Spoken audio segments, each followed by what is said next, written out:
Welcome back to another episode of That's Business. Today's guest, Lori Jo Vest, is a social media and digital marketing specialist. Lori has spent over 20 years of her career helping companies and brands create connected, positive relationships with people. As a business-to-business marketing and sales director, managing director of a teleproduction studio, and most recently, as a social media content creator and community builder, she's worked with companies both large and small. She helps them drive sales results through business development, digital marketing, and customer service. In 2018, she left the big agency land to start Pop Speed Digital Marketing. Currently, she hosts Work Mom Says, Don't Be an Idiot, a podcast targeted to young business professionals who want to grow their relationship building skills and approach their career from a strategic point of view. Lori, thank you so much for being here. I'm so excited to do this. Tell us a little bit what's been kind of going on in your world since you and I actually recorded on the Working Moms podcast. All kinds of crazy things. We're getting all kinds of new clients. I know you're heavy into LinkedIn, so I want to tell you a really fun LinkedIn story. Always. This just happened last week. I made a comment on a national LinkedIn kind of expert. He's a thought leader. Everybody knows who he is. Not going to mention his name though. And I made a comment on one of his posts. And a couple days later, I got a message from a woman in Poland. Oh. It was like, I saw your comment on this post and it was only 4 sentences, but it was so great. And I thought, I need a writer like you. So let's talk. And I was like, okay, skepticism. I'm a little skeptical, right? We all get a little healthy skepticism on social. We went back and forth a little bit, and she's for real. And they have a really awesome company, and they're looking for a content provider. That's just what we do at our small agency. And we had a riot on the phone call, and she basically said that she believed in fate. And I was like, what is even happening? But we have been really putting it out there to the universe that we are going to grow. I am growing this agency. I want it to be up to 1.6 million in the next 3 years. I have this vision. And I think when you have a really strong vision, strange things can happen and things can start to align that you didn't expect. And sometimes work comes from the strangest places. So we've provided a proposal to this woman and her partner, and we are awaiting the response on whether we're going to do, some really great SEO content, articles that will help sell their company and or social media. And the way it sounds, it's probably going to be both. And it's like she's in Poland and her compadre is in the UK and we're in the US and we're all going to work together because that's how things are these days. It's so awesome to be able to really stretch your wings and kind of attract people beyond the boundaries even of the country you're in. It's a really cool time to be a marketer. It is so cool. And I love that. And I swear, those of you listening, I didn't plant that story in here. This is the first time I'm hearing it, that I always preach LinkedIn. But yes. And it's so interesting because I never used to be a social media person. And now being a business owner, it's like you have to do it. I mean, it's so interesting. And just the opportunities. Yeah. I mean, how would you have ever connected with someone literally halfway across the world? And now, hey, you could say you work internationally and in Europe now. How cool is that? Yeah, exactly. And it's funny because the conversation we were having was I was kind of disagreeing with what this guy was saying, right? But I love to find ways to disagree that are interesting and compel further thought, not negative. But and while I was crafting that response, I was thinking, it was all about whether personal or professional content should be more valued on the platform for LinkedIn. And it's a kind of an ongoing conversation. I think they actually covered it in the New York Times the other day. And I personally think business is about people. I want to know what you're doing. If you just had a baby and, your company is letting you stay home for 6 months with your child, I want to hear about that because I want to know companies that are doing that. I want to hear about it. So I'm all about I want to hear the personal. And this guy was kind of like, meh, I don't really want to hear the personal. So we were kind of going back and forth, but in a really funny, kind of fun way, because I get that perspective. Some people just don't want to go to LinkedIn to see anything but business. I'm here cheering on the authenticity kind of piece because, right? Isn't authenticity the thing? I mean, isn't that it these days? Oh, it's my friend and I always joke because we're like, you're either authentic or you're not. Like, if you're sitting there saying how authentic you are, you probably aren't. But if you are yourself and you have to look at the consumer buyer's journey of who do you, I know I like working with women business owners. I like the little guy that made it from a horrible background. Not that we wish that upon people, Oh, but yeah. The underdog. the underdogs. Thank I you. love the underdog. Right. And that's what people don't realize is you want to share personal. I mean, anytime I talk about mental health, I'm very open about it. 3 clients every single time I do a post about it. And it works. That's awesome. That's awesome. That's one of the things with Work Mom Says. I always say one of the reasons I do the podcast, and it's kind of a hobby podcast at this point, and I can't, it just calls to me. I have to do it. It's to help young professionals learn to play the emotional contact sport of business because it is an emotional contact sport. We had a situation the other day with a client it was a new client. It was going to be a new client. And they decided to do some really funky things after signing the contract. They decided to not go through with the month and then not to pay us for that month and then not to tell us we were supposed to start the next month, not to even tell us whether we were going to start the next month, and they ghosted us. So, I mean, it was a contract, it was a retainer invoice, it was ready to go. And the call that I got was just shocking that no, we're just going to delay this for a month. So we don't want to pay your invoice for that month. What? And I made a decision on how to handle it, which was let it go. Mm-hmm. Let it go. I have no desire to fight, no desire to get wrapped up and entangled with that type of kind of thing that's happening. I'd rather back away slowly, but it's emotional. It causes feelings in you when someone you're doing business with does something like that. And so part of what I teach with Work Mom Says, and I think it's really important, is that how can you be more strategic and less emotional in business? Because when emotions go up, logic goes down, right? I learned that the hard way because it's like when you start, and I, of course, want to hear how you got the idea of this business, but it's so emotional too because you want to make people happy. And I would lose sleep over it all the time. I mean, the second a client would yell at me or just do something disrespectful, and immediate tears always, and immediate like, should I be doing this? Like, this is hard. And Yeah. I love your podcast for that exact reason. And now coming from a place of, I don't care, I don't need to work with you, or being able to fire clients and just being okay with it. It's the best. It's the best feeling. And coming from big agency, I mean, I'm sure you had the same situation as me of just any corporation of just your boss would make you work with these clients, the customer's always right, and it sucked the soul out of you and people would treat you so disrespectfully. Yeah, it happens. And part of the thing that I do with Work Mom Says is I'm really committed to teaching you how to think in a way that those emotions don't even come up in the first place. Mm-hmm. Where if you go to the office and you look at that coworker who's kind of a monster and you think, I wonder what she's trying to accomplish with that, or I wonder what happened to her. Yes. Or I wonder why she thinks she has to act that way to get what she wants. And get curious about it instead of being judgmental. It changes everything. I used to have clients, I was in sales, and part of what happens when you're in sales, and I'm sure you're familiar with this, is you have to take every client that comes in. Mm-hmm. Your boss wants that revenue, whether that client is a monster or the sweetest thing you ever met. Oh, always about revenue. Exactly. And speaking of which, you left in 2018, but how did you come up with this idea? How did you say, I want to start Pop Speed and this is going to happen? Well, I've always had a side hustle going. I'm a real big fan of the side hustle. And I wrote a book as a side hustle, and I wrote another book as a side hustle. And then I kind of fell into social media at the ad agency level at 48 years old. Really unusual to get your first big agency job at that age. Totally bizarre. And loved it, thoroughly enjoyed it. About 4.5 years in, there was some kind of a conflict with the client and budgets were getting cut, and they pulled 20 of us into a meeting, let us all go.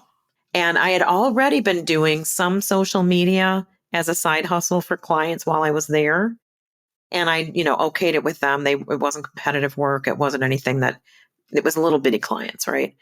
And so in looking at it, by then I was, 54. And I'm thinking, I'm not going to go out and get a job. That would be so weird. Like, go out and get a job. And in your 50s, there are fewer companies that want to consider you for, the kind of positions I'd want at my age. They would rather have somebody in their 40s that's going to be there for 20 years or whatever. I mean, there's a lot of ageism in corporate America, but that's a whole nother A whole conversation. other podcast. Yeah. Uh-huh.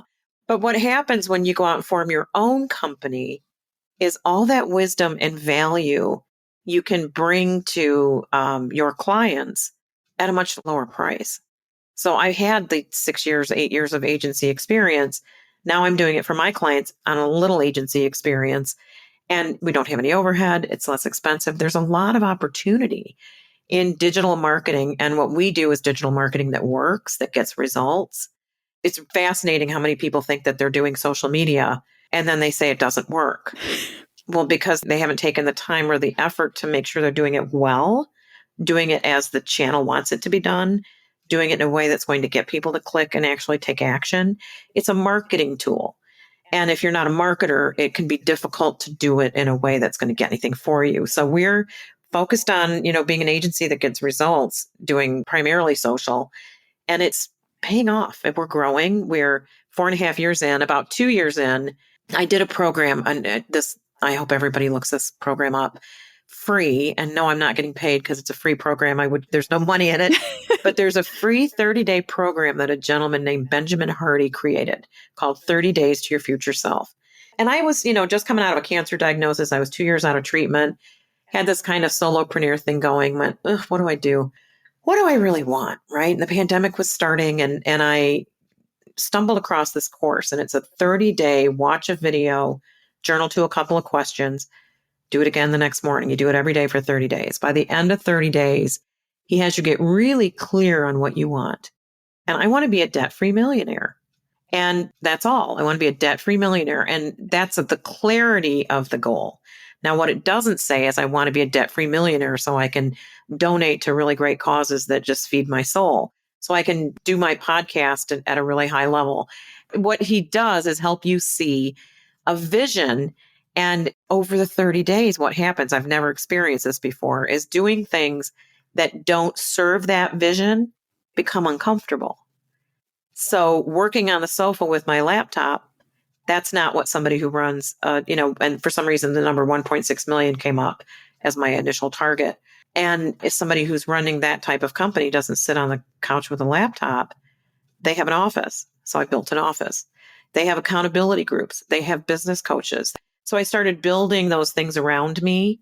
And then I started hiring people. I was able because of those things. So getting really, really clear on what you want makes it so much easier to do the stuff that's necessary. Because being an entrepreneur is not easy, as I'm sure you'll attest. You want to bang your head on the wall, right? Oh, if you don't do that once a week, you're not doing it right. If something doesn't want to make you throw your laptop out the window, yeah. Mm-hmm. Yeah, exactly. If you don't want to hang up on somebody at least once a week, you're not an entrepreneur. And if you don't think, what the heck is this? Why do we have to deal with this? I mean, all these strange things come up. It's just so interesting. But I wouldn't trade it for anything at this point because I've got this vision and I want to see, can I make this happen? Right. And how are you? Because, and this is not downplaying what you do, but so many people claim to do social media. You and your firm do it wonderfully. Having worked with you, having seen what you do, being friends with some of your employees, you do it so well. And I've seen the insides of it. But what makes you different than all these other agencies that claim they know what they're doing and they don't? Well, when I was in agency land, basically what happens is the people who do social media are immersed in it. You're on it 24/7. You're all day. And it's usually those of us who are deep into it really love it. We love the social aspect of it. We love communicating those little micro messages to the audience and getting results and, promoting, like a lot of our clients are nonprofits. So we're promoting really helpful messaging, great information that people need. So there's a reward to it that we feel. But there's also this real emphasis on, is it working? And adjusting and learning what it takes to make it work. Social, there's an ongoing battle with social that people think, I'm going to have my new intern do the social media. I'm going to have my junior level person that just started do the social media. She has a TikTok account. She knows how to do it. Well, she knows how the platform works, but does she know how to market a company on the platform? No. And so that's kind of where that little disconnect happens is everybody has a social media account and some people are on all the platforms. So they think they know how they work. And in reality, you have to add the marketing component to it. Without the marketing component, which is who's the audience? What's the message? How are you reaching them? How are you targeting them inside the platform? Do you look like the things do you stand out by fitting in? Which I mean, does your content stand out by looking like the content that that person expects and wants to see in their feed? Or do you look like an ad? Right. You look like an ad, they don't want you. Right? So true. Exactly. Now, something I love about you as both an entrepreneur and being in the industry that you're in is you are unapologetically yourself. I love your LinkedIn posts. I felt like I've known you forever when we first got on our first meeting a few months ago, but you stand for what you believe in. You say what you want. You respectfully disagree with people. Have you always been this way? And if not, what kind of got you to be this way? Oh, that's such a great question. Oh, great question. I spent the first 25 years of my career in sales. And so if I didn't have really strong relationships with clients, because it was the kind of sales I did was what do they call long lead, takes a long time to build the trust. You get the client, you can't let them go. It's a returning business, returning business model kind of comes back over and over again. But if you don't hang on to that really good, solid, connected relationship with the person that has the work to give out, you don't eat. I mean, you have to have connected, positive relationships to be in relationship-based sales is what I considered it. And so I spent a lot of time learning how to be in relationship with people. And I always say you could sit me down with a 90-year-old man or a 10-year-old girl, and I'll find something in common and we'll be having a ball in about 15 minutes because the importance of the relationship is always there. But what happened as I got older, I'm going to go a little deeper here. As I got older, I started to look into how that wanting everyone to like me wasn't always serving me. That how there were times when I was subjugating myself.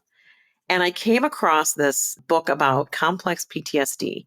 That's a great topic to talk about. A lot of us have had really bad childhoods, extended periods in our lives when we had trauma. And one of the things that we do when we've survived trauma is we use coping mechanisms. Freeze, fawn, flee, right? You've all heard of those trauma responses. When something ugly happens, we run away, we freeze, we yell and fight. There's another one called fawning. And fawning is, I want everybody to like me so I feel safe. Soon as I discovered that one, oh my God. As soon as I discovered that one, I was like, you know what? That is part of what I do that I don't want to do anymore. So I became, over time, I think, more authentic, more open, more unapologetically myself, because living true to yourself is the biggest gift you can give to yourself during this lifetime.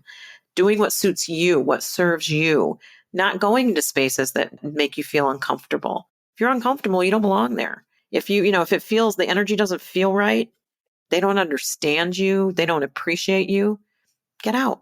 There are people who do and who will. I've learned over the years too that I think by being unapologetically yourself, you attract your tribe. You do. And that's who I want to hang with. I was talking to a friend, I think, we always have this conversation. It's like, how do you feel after leaving an interaction? Whether it's a meeting with a client, whether it's in a networking group or whatever it is, like check in with yourself. How are you feeling? Are you feeling empowered? Are you feeling, wow, I love what I do and I'm so happy? Like, what does that look like for you? And if the answer is, I feel worse than how I came in, that's not your group of people. And you're not going to be for everyone. And I think coming from corporate, because this is the number one pushback I get from people is like, well, I don't know, like, I don't want to offend people and I don't know if I should stand up for what's going on. And especially in this country, I mean, there's plenty of things that I think companies need to take a stance on, being a woman in this country. Yeah. And that's where, you spend 40 plus hours a week with a company, with your employees. Why would you not want to be around like-minded people or people that challenge you to be even better than you are? But you're not for everyone. Right. You don't like everyone. I don't like everyone. Why do I want everyone to like me? Yeah. And it's so unnecessary. Yes. It's just unnecessary. There's a whole lot of people out there. Right. And once you give that up too, you do notice how you do attract, when you start being real honest and real authentic, people appreciate it because it gives them the opportunity. If I share that I come from trauma, then someone I'm talking to who also might come from trauma can just relax. Oh, good. Okay. Right. I don't have to put on an act or, act like I'm not, like I'm having a great day when maybe I'm really kind of depressed. I can be myself, and acknowledging, 100% of who we are is so important. And I always hope to help other people learn that before they get as old as I was when I learned it. You said it when we had first talked, like, well, actually you just brought it up of being 48, starting your first big agency job. How was it starting a business? What, were you in your 50s then when you started this business? But yeah, 54. Fortunately, I had been in the ad business in Metro Detroit for a really long time. And that means, people everywhere. And when you're in your 40s and 50s, what I found, and I thought this was so interesting, is you have more credibility with senior leadership when you've got a 25-year experience behind you. You have knowledge, you speak a language that someone who is maybe 25 or 30 might not have yet because they haven't gone through that school of hard knocks. And it is. I mean, you learn so much, during your career that by the time you've been doing this for 25 years, you're pretty solid. Not a lot can shake you, and it can get you when you go into meetings and you start talking to CEOs, you're coming at them from their level. There's kind of a perceived wisdom that comes with that, I think. And I've chosen to focus on that. Anybody who's not about working with people who are, across the age spectrum is probably not a good fit for our client roster because we've got like the 25-year-old and the 59-year-old, and we're all the way in between, and it's interesting because at the same time that I started the business about 2 years in, we picked up an anti-ageism activist, Ashton Applewhite, as a client. And so I have learned so much about how to be really positive about aging. And also we're looking at, how all the DEI initiatives and everything don't take into account aging. Nope, never do. Ageism is not on the list. It's not even on the list. Mm-hmm. It's just fascinating how things come together too, because I kind of needed that at that time. That was an impetus. Like, she wrote a book, Ashton did, called This Chair Rocks. I think it's about 5 years old and she just turned 70. Wow. So, you've got these women out there doing wonderful, powerful things, and I get to work with them. It's so cool. That is so cool. And I talk about that too of like, what's the perfect age? If you're in your 20s, you're too young, you don't know anything. If you're in your 50s and 60s, oh, you can't teach an old dog new tricks. And I always challenge people, and I challenge people in either hiring capacities or business owners that, say whatever they want to say. It's like, well, to you, what's the perfect age? And no one can ever answer that. No, they can't. Right. Exactly. And that's a whole other soapbox we could step on with that too. But oh, yeah. Speaking of the clients you work with and everything, and obviously the ones that hire you, they know what they want, they're doing what they're doing. But those who haven't hired you yet, what are you seeing a lot of people go wrong with social media, with branding, with marketing, and all of this in between?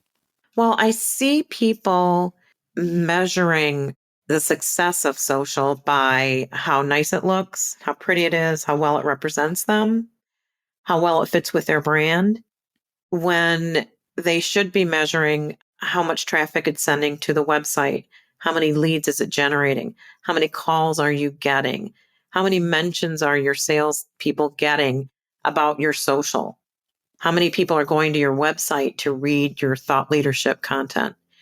Those are the measurements that a lot of people, believe it or not, don't pay attention to. It's bizarre. Our social looks really great. We have a lot of followers. Yeah, but where are the results? And the results, for example, come from, we did a fundraising campaign for a client through the Rocket Community Challenge.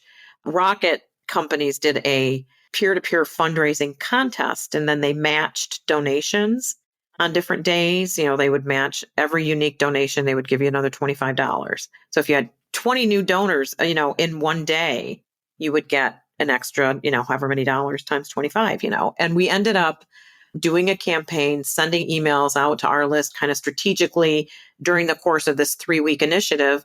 And we raised $25,000. Wow. It's the first year we'd ever done it.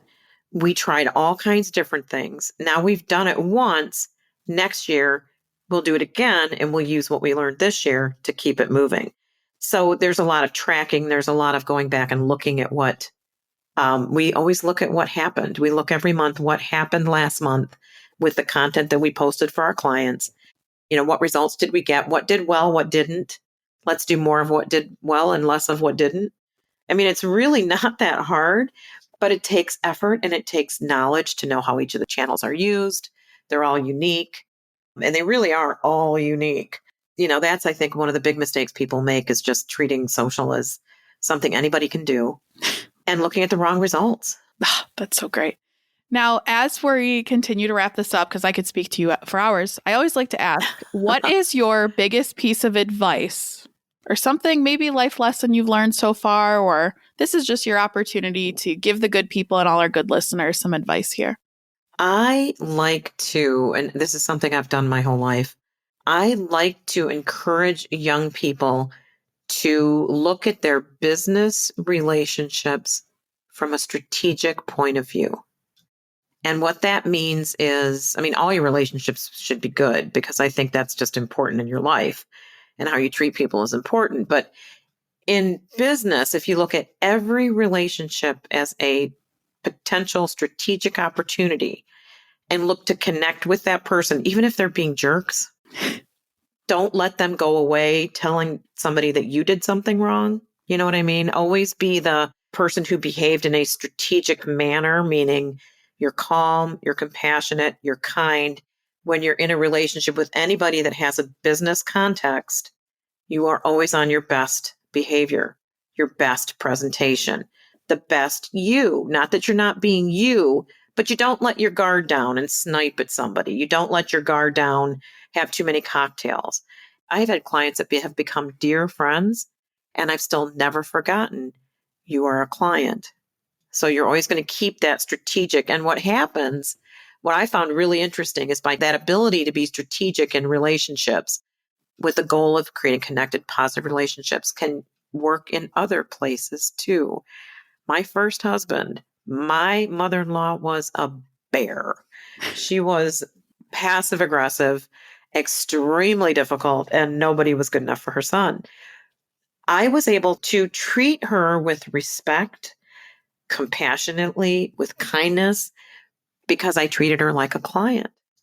I put her in that box over there that, you know what, she's going to give all kinds of trouble. But if I go with, my personal kind of, I don't like you and you're awful, that's not going to serve my marriage. So I'm going to be strategic about this relationship. And I held her at arm's length, but she was never able to say that I didn't behave in the best possible fashion, no matter what happened. And once you put that in your mind, that's who you want to be, it's really effective. And then you never feel bad for being the asshole. I don't ever want to feel bad for being the jerk at the office. I don't ever want to be the one that just because you're a jerk, I don't want you to be able to come back and say that I was one too, So that's kind of what I look at, is that being able to control how you look at relationships and looking at the right ones very strategically and behaving accordingly. That doesn't mean you let them walk on you. Right. But it means when you're telling them not to walk on you, you do it very kindly and compassionately.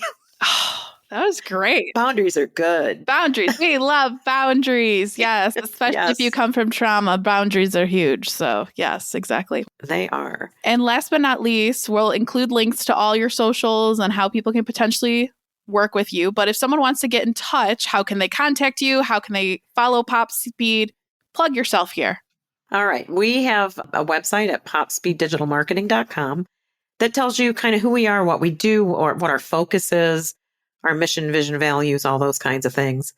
And I'm also an open networker on LinkedIn. I love to connect with people on LinkedIn. So find me there, Lori Jo Vest, mention this podcast. And please listen to my podcast too, workmomsays.com.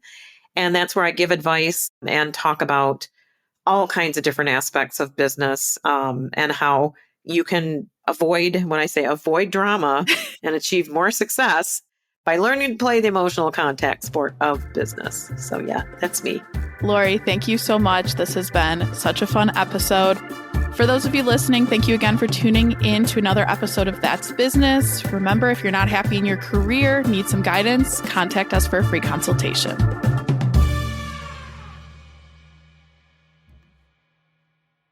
If you're looking for a career change and you're not sure where to start, the Resume Rescue can help. Sure, there's no such thing as the perfect fit for everyone, but here at the Resume Rescue, we're on a mission to find the perfect solution for you.